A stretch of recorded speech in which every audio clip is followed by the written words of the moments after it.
औज़ुबिल्लाहिमिनश्शैतानिर्रजीम बिस्मिल्लाहिर्रहमानिर्रहीम। अस्सलाम वालेकुम। फुटबॉलिस्तान इंटरनेशनल के नाज़रीन, आपका मेज़बान इसाक बलोच हाजिर है। आज हम बात करेंगे इस्लामाबाद में खेले गए वर्ल्ड कप क्वालिफाइंग ग्रुप जी के मुकाबले के हवाले से। इस मुकाबले में मेज़बान टीम ताजिकिस्तान ने एक के मुकाबले 6 गोल से पाकिस्तान को शिकस्त देकर एक लिहाज से पाकिस्तान को क्वालिफाइंग सीरीज से आउट कर दिया। पाकिस्तान को पहले मैच में सऊदी अरब ने 0-4 गोल से शिकस्त दी।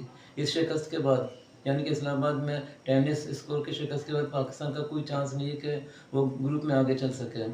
इस ग्रुप में सऊदी अरब 6 पॉइंट के साथ सर फहरिस्त है, ताजिकिस्तान की 4 पॉइंट के साथ दूसरी, उर्दून की 1 पॉइंट के साथ तीसरी और पाकिस्तान 0 पॉइंट के साथ आखिरी पोजीशन पर है।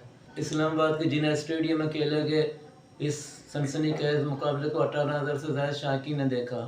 होम क्राउड के बावजूद पाकिस्तानी टीम बिल्कुल ऑफ कलर नजर आई, एक भी अटैक नहीं कर सके। एक गोल गलती से हुआ, ताहम मेहमान टीम मुकम्मल तौर पर छाई रही।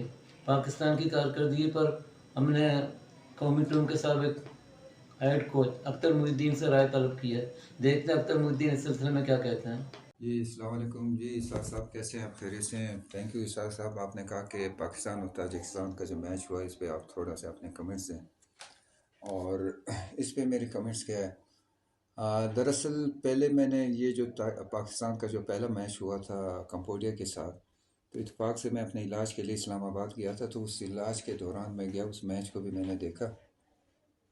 एक तो बड़ी खुशी हुई कि पाकिस्तान ने वो मैच विन किया, लेकिन दूसरी तरफ थोड़ी सी मायूसी भी हुई कि हम विन करने के बाद जिस तरह हमारे डिफेंसिव शेप था और उसमें हमारे जो फ्लास थे, तो मैंने वहाँ उस वक्त बात की थी कि अगर ये फ्लास हमारे रहे तो हम अपने सेकंड राउंड में जो हमसे ज़्यादा कंबोडिया से इवन ज़्यादा अच्छी टीम है, जिसमें जो मेन जो है आपका सऊदी अरब है, फिर आपका जॉर्डन है, फिर आपका ताजिकिस्तान है, तो ये जो है इनके ख़िलाफ़ हमारा जो अगर इसी तरह हमारी ये वीकनेसेस रही और इसी तरह हम टेक्टिकली जो है हमारा शेप जो है वो ऑकवर्ड रहा, तो हमारे ख़िलाफ़ बहुत गंदा एक बहुत ही अजीब सा एक रिज़ल्ट आएगा। और जो आज मैंने मैच देखा टीवी पे, तो उसका ये मैं कहता हूँ कि इसी तरह ही हुआ। जो उसमें जो सबसे बड़ी बात है जो मैं बात कर रहा हूँ कि हम जो डिफेंसिव जो हमारा एक शेप है, उसमें जो सबसे बड़ा प्रॉब्लम है कि हम 1v1 में बड़े वीक हैं। तो ये साहब हमारे कोच साहब जो है इस वक्त बड़े माशाल्लाह अपने को एक्सपर्ट समझते हैं, तो ये कोच साहब जो है 4-4-2 से खेल रहे हैं, और जो हमारे 4 मिडफील्डर हैं उनको किस तरह वो अपने डिफेंस को जो एक तरह से आप कवर देने के लिए या उसको कम्पैक्ट डिफेंसिव जो हमारा डिफेंसिव थर्ड है उसको कम्पैक्ट करना, क्राउडेड नहीं करना, कम्पैक्ट करना। कम्पैक्ट एक प्रिंसिपल है, डिफेंसिव प्रिंसिपल, तो उसका होना चाहिए था, लेकिन उसमें वो पूरा जो जैसे मैंने कंबोडिया में देखा वही चीज़ें यही दोहराई गई। उसमें जो सिंपल आप देखें, अगर उनके लेफ़्ट साइड से जो हमारे खिलाफ अटैक हुए हैं, और ये अक्सर गोल जो है उनके लेफ़्ट साइड ही से बिल्डअप हुए, वो हमने उनको कैसे काउंटर किया। इवन उनका जो कट बैक था, कट बैक की जो हमारे स्ट्रेटेजी है, हमारी डिफेंसिव स्ट्रेटेजी वो क्या थी जिसमें हम पे गोल होते रहे। और जिस तरह वो दो उनके प्लेयर जो विंग से आते थे, एक जो है हमारे फुल बैक को उसकी स्पीड को उसके पेस को वो स्लो करके, और दूसरा उससे आगे थोड़ा सा निकल के उसको पास करते थे, वो निकल के जाके उसको फिर कट बैक करता था, वहाँ से स्कोर होता था। और अगर ये गोल उनको हमारे खिलाफ होते तो मैं समझता हूँ कि ये डबल फिगर में ये हमारा ये रिज़ल्ट जाना चाहिए। तो मैं ये समझता हूँ कि इस तरह का सिलसिला, अगर हम 1v1 में वीक है तो हमारे लिए कौन सी फार्मेशन सूट करती है। हमारे कई जो है डिफेंसिव जो मैं कम्पैक्टनेस की मैं बात कर रहा हूँ, एक प्रिंसिपल है कि उसको हम फ्यूनल एक्सटेंशन सिस्टम बोलते हैं, उसके मुताबिक हम करते तो शायद ये सिलसिला नहीं होता। और दूसरी बात ये है कि आप देखें कि किस तरह उनका जो पेस था, वो पेस जो है, अगर हमारा पेस जो हमारे फुल बैक्स जो हैं, हमारे इवन हमारे सेंट्रल डिफेंडर हैं, अगर वो उस पेस को एक तरह से उनका काउंटर नहीं कर रहे हैं, उनके मुताबिक वो जो है उनका पेस उनका नहीं है, तो उसके लिए हमें डबल टीमिंग किया होना बहुत ज़रूरी था, जो इसने वो अप्लाई भी नहीं किया। मैं हैरत की बात है कि एक तरफ हमें कहा जाता था कि आप लोग पाकिस्तानी कोचेज़ हो, वो बहुत ज़्यादा एक ट्रेडिशनल टाइप आपकी कोचिंग स्टाइल है, जो बहुत ही एक ओल्ड फैशन स्टाइल है कोचिंग का, और ये मॉडर्न कोच आए तो ये बड़े मॉडर्न तरीके से कोचिंग करते। तो मॉडर्न कोचिंग का मैं आपको बताऊं, शायद यहाँ पे किसी का हमारे पाकिस्तान में इनका नाम का भी नहीं पता हो। आज शायद मैं बोल रहा हूँ और ये लोगों को पता चलेगा। उसको बोलते हैं टैक्टिकल पीरियडाइजेशन। वो टैक्टिकल पीरियडाइजेशन का जो मेन प्रिंसिपल है, उसका सब प्रिंसिपल है और उसका सब जी।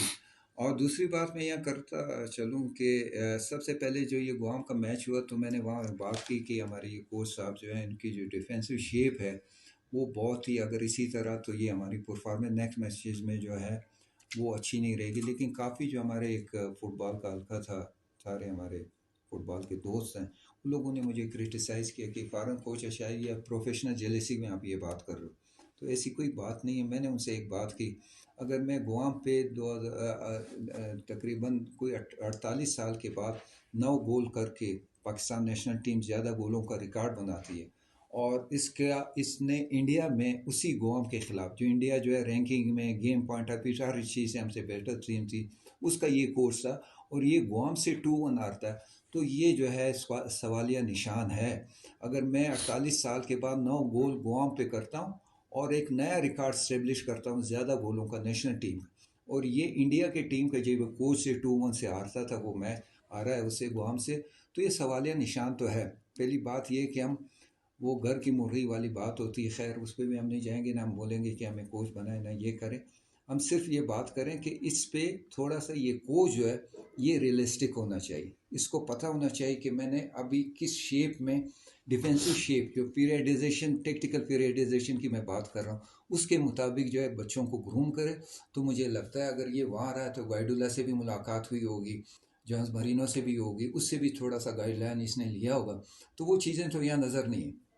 और एंड में मैं एक बात और करता जाऊं कि यहाँ पे अगर हम इसी स्पेशली जो हमारा पेस है हमारे बच्चों का, हमारे खिलाड़ियों का, वो इस वक्त इवन फॉरेन प्लेयर खिलाड़ियों का मैं स्पेशली बोलता हूँ, तो वो अगर आप देखें कि वो उनकी मौजूदगी में पहले हाफ के होने होते ही वो ज़्यादा प्लेयर ही नहीं, हमारा जो है ओवरसीज़ प्लेयर थे, उसकी मौजूदगी में अगर हम पे इस तरह हमारा रिज़ल्ट आता है, तो इससे ये बेहतर नहीं था कि हम अपने पाकिस्तानी बच्चों को चांस देते, अपने लोकल बच्चों को चांस देते।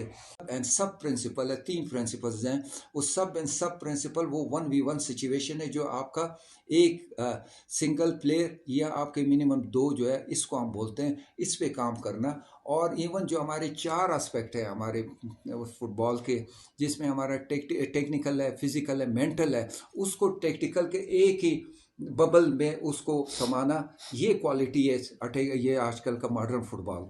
और ये मॉडर्न जो मैं बोल रहा हूँ टेक्टिकल पीरियडाइजेशन, इसमें जॉन्स मरीनो और गाइडुल्ला जो है, इसने दुनिया में अपना नाम पैदा किया, और जिस तरह उनका रिजल्ट है वो देखे, तो ये भी इत्फाक से दोनों इंग्लैंड में कोच थे। तो मैं यही समझता था कि हमारे ये कोच है जो इस वक्त नेशनल टीम के कोच है, वो इस पे काम करते होंगे तो उस पर उसी तरह। लेकिन हमें कहीं नज़र नहीं आया कि ये टेक्टिकल पीरियडाइजेशन पे इसने हमारे लड़कों को ग्रूम किया, तो हैरत वाली बात है। तो इसको हम मॉडर्न अप्रोच कैसे बोल सकते हैं। और दूसरी बात मैं ये करना चाहूँगा कि इस तरह जो हमारा अतलस खान साहब थे, उसने एक बाल जो उसका फर्स्ट टच देके वो उसको उसने स्ट्राइकर जो है वो जो है खिलाया, जो पहले हाफ में उसको एक बाल बिल्कुल उस 2-1 हम डाउन थे, अगर वो गोल करता अतलस खान, तो हम 2-2 ड्रा हो जाते, और 2-2 ड्रा होने के बाद हो सकता है कि हम एक अच्छा एक रिजल्ट देते इस मैच में। लेकिन अतलस का जो फर्स्ट टच था, अगर वो लेफ्ट फुट देखे, ये खिलाड़ी मैंने पहले उसको फर्स्ट मैच पे इवन सूर्या के खिलाफ देखा, जो मैंने थोड़े उसके वो देखे झलकियाँ देखी थी, तो उसमें मैं देखा ये राइट फुटेड है। तो ये राइट फुटेड पे बॉल को ठीक करने के लिए उसने जो फर्स्ट टच है, जो प्रोफेशनल आप बोलते हैं, बहुत बड़ा प्रोफेशनल प्लेयर है खिलाड़ी, नो डाउट बड़ा अच्छा है, उसको अटैकिंग मिडफील्ड में उसको खिलाना चाहिए। लेकिन उसका जो फर्स्ट टच था, वो टच जस्ट लाइक एक बहुत ही जो कमज़ोर टेक्निकली वीक बंदा होता है, वो उसका फर्स्ट टच ऐसा होना चाहिए। उसका फर्स्ट टच हुआ, सेकंड हुआ, थर्ड पे उसने, ज़ाहिर है डिफेंडर इतना चांस नहीं देते, अगर ये फर्स्ट टच उसका बेहतर होता तो सेकंड उसका गोल में उसने शूट करना था और गोल होता। या डायरेक्ट जो है अपनी बॉडी पोजीशन बना के उसको फर्स्ट को भी थोड़ा सा एक साइड वॉली बन रही थी, वो तो उस पर वो कर सकता, लेकिन थोड़ा सा मुश्किल था साइड वाली। तो मैं बोलता हूँ उसको फर्स्ट टच उसका राइट फुट की तरफ लाना उसका बहुत ही रॉन्ग था। तो इससे ये लगता है कि बेसिकली ये स्ट्राइकर पोजीशन का प्लेयर ही नहीं है, इसको अटैकिंग में फील्ड में डालें या बिल्डअप अटैक को बिल्डअप में बड़ा अच्छा था, बड़ा हार्ड वर्कर था, कैप्टन भी बनाया था, गुड। और दूसरी बात मैं करना चाह कि यहाँ पे इतने खिलाड़ी अगर हमारे बाहर के थे ओवरसीज, और हम बोलते हैं कि पाकिस्तानी प्लेयर जो है वो किसी काम नहीं, बाद में आपने जो पाकिस्तानी प्लेयर डाले, इवन आपने देखा एक छोटा सा बच्चा सदाम, उसको जब डाला उसका एक परफॉर्मेंस आप देख, इवन जो हमारे 2 अटैक में हमारे बच्चों को लोकल बच्चों को डाला उसकी परफॉर्मेंस देख। तो खुदारा एक तो हमारे बच्चों के साथ ज्यादती हो रही, उसको जो है बहुत कम चांस मिल रहा है, और दूसरी तरफ फॉरेन प्लेयर अगर हैं तो उसका परफॉर्मेंस किधर है, उस ये बताएं कि उसका परफॉर्मेंस क्या। और दूसरी बात मैं करना चाहूँ, दुनिया में सबसे जो मुश्किल आजकल काम हो रहा है फुटबॉल में, वो अटैक में जो आप अटैक जो है बनाते हैं उसमें डिफेंस लाइन ब्रेक की बात होती है।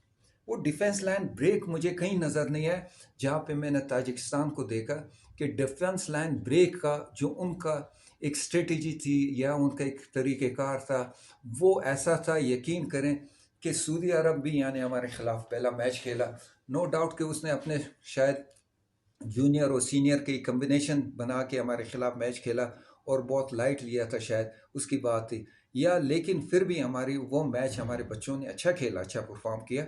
लेकिन ये जो खेले हैं और ख़ासकर जिस तरह ये अटैक में डिफेंसिव लाइन ब्रेक कर रहे थे ये ताजिकिस्तान वाले, तो इसके खिलाफ हमें जो है वही कम्पैक्टनेस डिफेंस में चाहिए था। वही जो फॉर्मेशन थी जो मैं 4-2-3-1 बहुत सूटेबल फॉर्मेशन है इनफ, वो इसमें आप यकीन करें ये मुमकिन ही नहीं था कि हमें इतने गोल पड़ते। और एंड में मैं एक बात करना चाहूँगा कि ये कोच साहब जो है किसी ने जो मैंने पहले जो है आपने जो प्ले हमारा पहला मैच हुआ उस पे जो मैंने बात की, बंद करो